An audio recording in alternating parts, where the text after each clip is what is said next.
Hello, my name is Nathan Singh, and I'm one of the solution architects with Cognitus. Today, I'd like to talk about one of our components of our Cognitus industry solution for aerospace and defense, and that is Contract Flowdown. Contract Flowdown is just one of the many SKUs offered in the Cognitus industry solution for aerospace and defense. It can be found here. Contract Flowdown leverages and integrates with many of our other SKUs, including the government contracts and billings, incurred cost reporting, customer and government property, logistics execution, PMMO, and others. The Cognitus industry solution looks to help government contractors ensure that they are compliant through Contract Flowdown. The DCMA and DCAA expect contractors to demonstrate compliance set by FAR, DFAR, and other governmental agencies to flowdown clauses prescribed by the FAR. Cost accounting standards, which require a contractor to include the substance of the CAS clause in all negotiated subcontracts, and specific flowdown fields, things like your DPAS rating, security classification, and TINA threshold. Contract Flowdown is also imperative to ensure that contractors can pass any CPSR audit. That's the contractor's purchasing system, and it establishes and maintains policies and procedures to ensure that POs and subcontracts contain mandatory and applicable flowdown clauses required by the FAR and DFAR. Here's just a small list of some of the gaps in standard SAP that without the Cognitus industry solution Contract Flowdown, government agencies would risk not being CPSR compliant. The Cognitus industry solution has flowdown requirements that include, but not limited to, FAR clauses, DPAS ratings, product or service specifications, government or customer designated material or property identification, quality inspection, and the military contract number. In a bit, I will show within the system all of the objects within the SAP S4 solution that our Contract Flowdown extends to. They include, but certainly not limited to, purchase recs, purchase orders, sales orders, production orders, and final outbound deliveries. Within our Contract Flowdown suite of products, we have what is called clause management. And this is the foundational piece of ensuring that when contracts are set up, there are the proper clauses on these contracts. I'll be showing our clause workbench, which allows for an automated way to apply the proper clauses to the contracts. I'd next like to show a quick process flow before I get into the system of our Contract Flowdown capabilities. Here's a flow chart showing the business process in which the Contract Flowdown comes into play. Where you see these chevrons is where the Cognitus industry solution has taken core SAP S4 and enhanced it to ensure government compliance. So let's start with this top swim lane in which a contract is being set up. Now that contract could be created externally through a PDF or through our contract lifecycle management, Lambda X, another contract lifecycle management, or strictly done offline through email communications and other forms of collaboration. So the contract will be authored. Things like the award and funding, as well as the flowdown fields and FAR clauses, will be nominally established outside of SAP. Once the final contract award or some other impetus drives the contract to actually come into SAP S4, this is what we'll call the operational contract setup. Within this contract, there are things like your award and funding, which are predominantly used for our government contract and billing SKU. But we also have contract flowdown fields, clause catalogs, as well as the application of our clause workbench, in which you can provide business rules in which specific contract types ensure they get the proper DFAR and FAR clauses, as well as the potential to use this engine for customer or material specific quality clauses. The other thing to highlight here is in a traditional A&D implementation, when the contract is awarded, in parallel, a project will be set up. That project will be created to represent the contract deliverables. Based on the number of CLINs, the expectation is the project structure will reflect that, so it could accurately capture the activities used to fulfill the contract. Throughout the demo, the project will serve as the through line throughout the entire supply chain, enabling contract flowdown. We do have some customers who choose not to use projects, but still have some flowdown requirements. We'll have an additional recording that demonstrates our capability in that regard. For this demonstration purpose, though, we're going to use project-based businesses and contract flowdown. So as you can see, once the project is assigned to the contract, these two objects are now linked in SAP. With that, once a sales order or network demand or a planned independent requirement, any type of demand that can be created in the system will have reference to the project. Once MRP is executed, it will look at existing project stock inventory as well as bills of material. And based on whether the materials needed are make parts or buy parts, it will spin up purchase requisitions or planned orders. It should also be noted that many of our customers use the concept of grouping, in which multiple contracts can share the same replenishment, GPD or PMMO. Our contract flowdown solution can accommodate that. So there will be certain cases in which a single replenishment may support many different contracts. If you can see the chevron here, the purchase requisition and purchase orders, much like the sales orders, the projects, and the contracts, have been enhanced with the Cognitus Industry Solution tab to carry on contract flowdown information. As the product and contract deliverables progress, we'll be receiving materials, performing quality. As mentioned before, if there are unique quality requirements based on the prime contractor, these can be used through our clause workbench. And for make parts, the production orders will also have contract flowdown information. In addition, once the final delivery is ready to be sent out to the customer, the outbound delivery is generated. In cases in which you need to generate a DD-250 for a final delivery to the government, many of the contract flowdown fields are imperative that they're on that delivery, and our DD-250 capability consumes this contract flowdown information. In addition, we also perpetuate flowdown information all the way down to the financials, including customer invoicing, for additional reporting and cash application. So with that being said, I'd like to go in the system and highlight some of the capabilities we have within the contract flowdown solution. So I'm going to go to the Fiori app of our Cognitus IMG, our SPRO. Similar to SAP's implementation guide, Cognitus has its own implementation guide. And within here, you will see contract flowdown. This is what enables us as Cognitus to meet with our customers and design a contract flowdown solution that best meets their needs. From this configuration, we can define the contract flowdown header fields, item fields, as well as which objects are subjected to contract flowdown. We can also define the timing for when these snapshots of the contract flowdown are taken.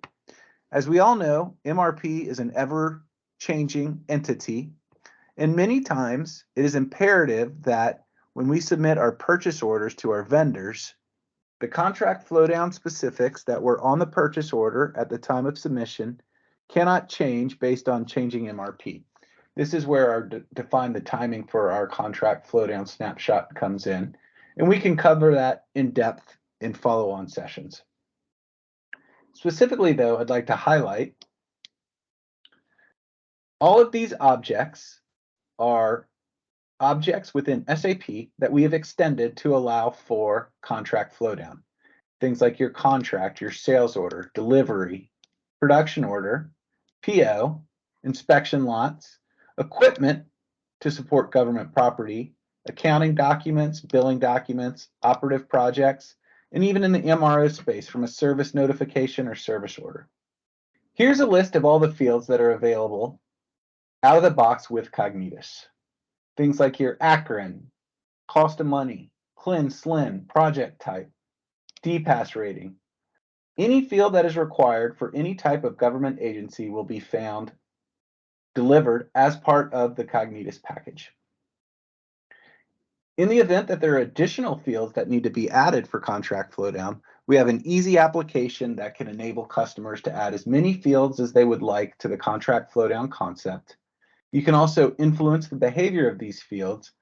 If they need to be display only or mandatory, it could be tied to the incompletion log on your contracts, as well as printing on contract summary forms. So now I'd like to go look at a contract directly in SAP. So we can come here to our Fiori launch page, and we can go display contract. Here's an example of an SAP contract. Again, this is standard SAP contracts. And what we've done, if we go to the header, you'll see this Cognitus Industry Solution for Aerospace and Defense tab. Here you will find all of those fields that I showed in the previous configuration available to be entered. Again, if you're using an external CLM as part of the integration and interfacing from that system, these can be populated similar to your other standard SAP information data points. If you're using Lambda X, that comes with native integration to automatically populate these as well. So we support information not only at the header, but also at the line item of the contract. In the event that there are multiple contract line items, it is certainly possible that there could be different contract flowdown information on the header and the line item. One of the biggest requirements for contract flowdown, of course, is DPAS rating, but all of these informational pieces serve a purpose and can ensure compliance. The other component, not just fields, but our Cognitus solution also supports the application of clauses. Our solution integrates directly with acquisition.gov. So any government agency that publishes their FAR, DFAR, any clause that's available at the DAU or acquisition.gov is available in our solution to be added to the contract. So I'm going to go back and I'm going to make a change to this contract.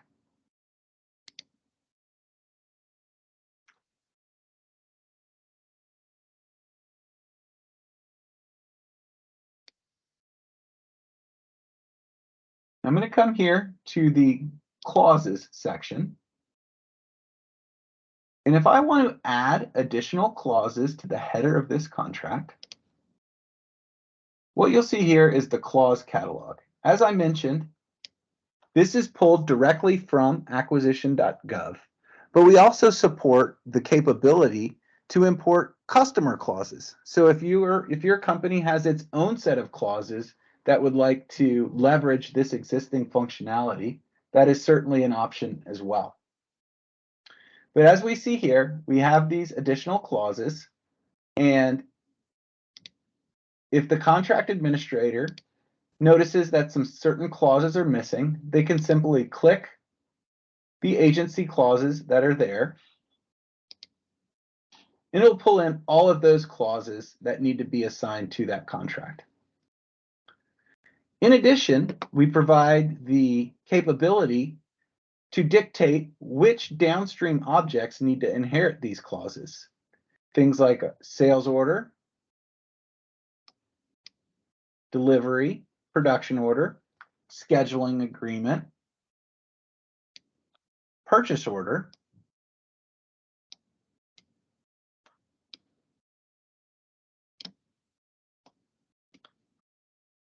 accounting document, billing document, WBS, purchase rec.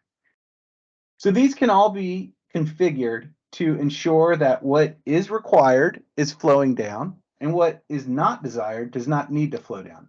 This can ensure that we have a clean and consistent flow down methodology. We also have the ability to control what exactly flows down to the objects.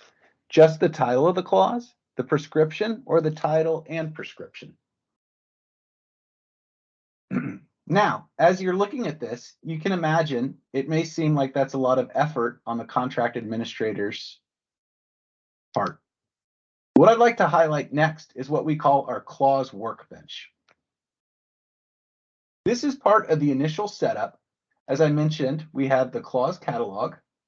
This is where we integrate with acquisition.gov to set the foundational clauses that are available in the solution. We also can influence business rules on sales or purchasing. That's another thing I should mention. It's not just sales contracts. We also support purchase contract flowdown. But in this case, from a clause workbench, you can configure specific business rules. And in these rules, what you can use is these pre-delivered objects that can influence what all clauses will always flow down to contracts that fit this setup. So things like your sales org, the material group, the customer, the material itself, the contract project type. We all know if it's a firm fixed price, certain FAR and DFAR clauses are required versus cost type versus T&M, or the prime contract number. There's also extensibility to add additional criteria that can provide a consistent rule set in which you can always ensure that if your contract meets these requirements, the proper clauses, which are assigned here, will automatically be assigned to that contract. From this clause workbench, you can also, if you recall on the last session, where we showed the objects that can receive these flowdown, here's where you can specify these as well. So as part of the initial design of the system, we'll go through your business rules for which clauses need to be assigned to which contract based on certain criteria. And then any contract going forward, the effort is removed from the contract administrator, as when a contract is created that meets the certain criteria, they will automatically receive the clauses as per the business rules. Okay, so let's go back to the contract.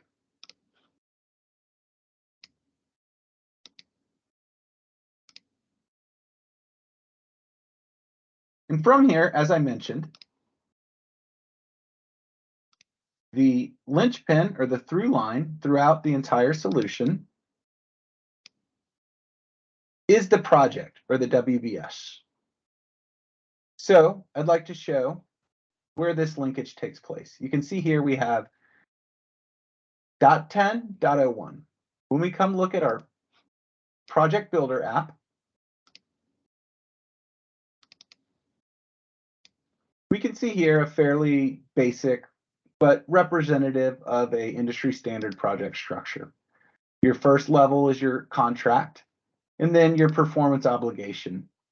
This is where potentially you would recognize revenue and bill. And then under that, you can have various work packages of the contract and the CLIN. So the first extension of our contract flowdown is actually on the project itself. So you can see here, this is the CIS-AD tab. And you can see that the contract flowdown information is here available at the project. This comes in very handy for things like our incurred cost solution, in which you need to query cost posted to certain projects and provide them in the logical groupings as per the DCA incurred cost submission. So your prime contract number and the contract project type becomes a very easy linkage to be able to report on that. But in addition to that, we can move on to the next object, which would be a purchase order.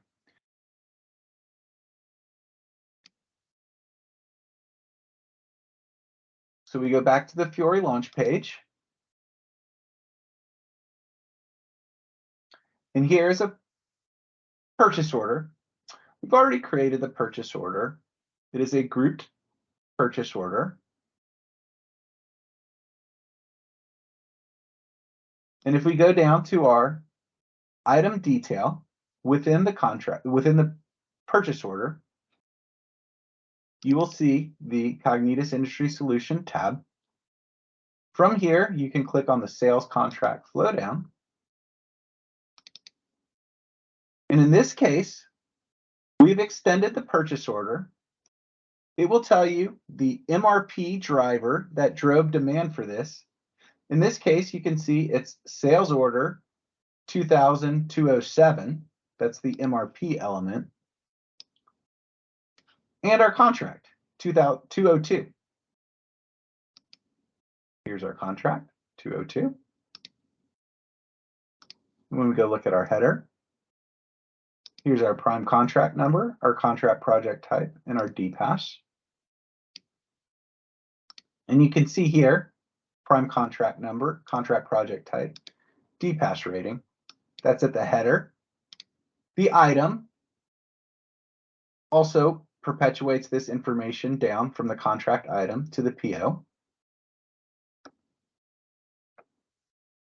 as well as the clauses.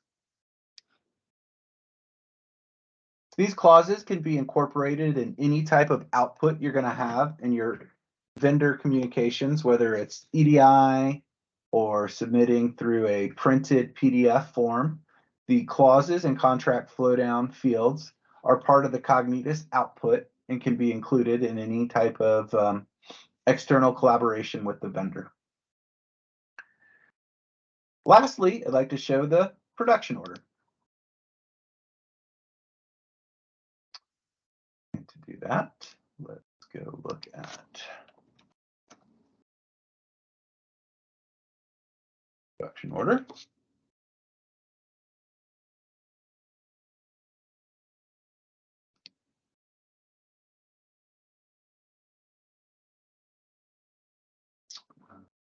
Order. Excuse me, let's go show more apps and display production order. So I've already created a production order.